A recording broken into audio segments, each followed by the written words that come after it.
দর্শক, আজকে আপনাদের একটা গল্প শোনাবো। গল্পটা এক অদম্য ইচ্ছা শক্তির। গল্পটা হার না মানা এক সংগ্রামী জীবনের। একটি শিশু জন্মগ্রহণ করল, 2 হাত নেই তার।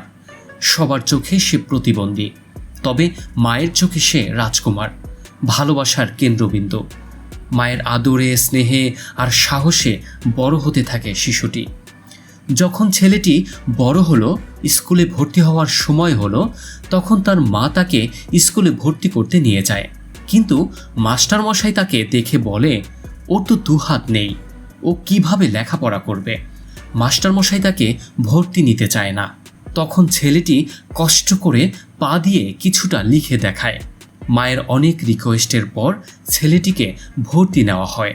পরে ছেলেটি যখন স্কুলে যাওয়া শুরু করলো, তখন পাড়া প্রতিবেশীরা তাকে বলতে শুরু করলো, তুই লেখাপড়া করে কি করবি? তোর তো 2 হাত নেই। তার চেয়ে ভালো হবে একটা বাটি নিয়ে রাস্তায় গিয়ে ভিক্ষা কর, তাতে অন্তত দুবেলা দুমুঠো খেয়ে বাঁচতে পারবি। তখন ছেলেটি কান্না করতে করতে তার মায়ের কাছে গিয়ে সব বলে। মা তখন মাথায় হাত বুলিয়ে বলে, বাবা, তুমি একদিন অনেক বড় হবে। সেই এক বাক্য, সেই বিশ্বাস, সেই ভালোবাসা আর পাড়া প্রতিবেশীর কটু কথা পরিবর্তন এনে দেয় ছেলেটির জীবনে। সে শপথ নেয় জীবনে কিছু করে দেখাবেই। পা দিয়ে সে লেখাপড়া চালিয়ে যায়। এসএসসি, এইচএসসি পাশ করে এখন অনার্সে। জীবনের সকল কাজ সে শুরু করে পা দিয়ে। জামা কাপড় পরা, ব্রাশ করা, খাওয়া দাওয়া, চুল পরিপাটি করা, সব কিছু। মনের সেই অদম্য ইচ্ছা জীবনে কিছু করবেই। এবার সে ফেসবুক, ইউটিউবে কন্টেন্ট তৈরি শুরু করে। ভিডিও এডিটিং, ভিডিও পোস্ট সব কিছুই করে পা দিয়ে। প্রথম দিকে সফলতা না পেলেও এক পর্যায়ে এসে ব্যাপক ভাইরাল হয় সে। বর্তমানে ফেসবুকে তার 2 মিলিয়ন ফলোয়ার রয়েছে। পাবনা ও রাজশাহীতে তার 2টি উন্নত মানের সেলুন রয়েছে। সে তার অর্থায়নে একটি এতিমখানাও পরিচালনা করেন। যার গল্প এতক্ষণ করলাম তার নাম মিরাজ আফ্রিদি।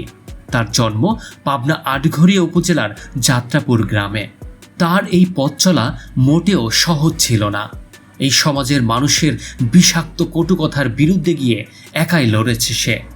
এ যেন জীবনের এক অসাধারণ জয়গাথা। 2 হাত নেই, কিন্তু অদম্য সাহস আছে। শরীরের সীমাবদ্ধতা আছে, কিন্তু মনোবলের সীমা নেই। আমরা যারা শারীরিকভাবে সম্পূর্ণ, তারা কত অজুহাতে থেমে যাই। কিন্তু এই ছেলেটি আমাদের চোখে আঙুল দিয়ে দেখিয়ে দিয়েছে, ইচ্ছা থাকলে কিছুই অসম্ভব নয়। দর্শক, এমন মানুষের গল্প শুধু শোনার জন্য নয়, শিখে নেওয়ার জন্য। আসুন আমরা প্রত্যেকে আমাদের জীবনের সীমাবদ্ধতাকে জয় করে সামনের দিকে এগিয়ে যাই, কারণ একটি শক্তিশালী ইচ্ছাই বদলে দিতে পারে পুরো জীবনকে। ভিডিওটি ভালো লাগলে লাইক, কমেন্ট করে শেয়ার করবেন, অন্যকে দেখার সুযোগ করে দিবেন। ধন্যবাদ।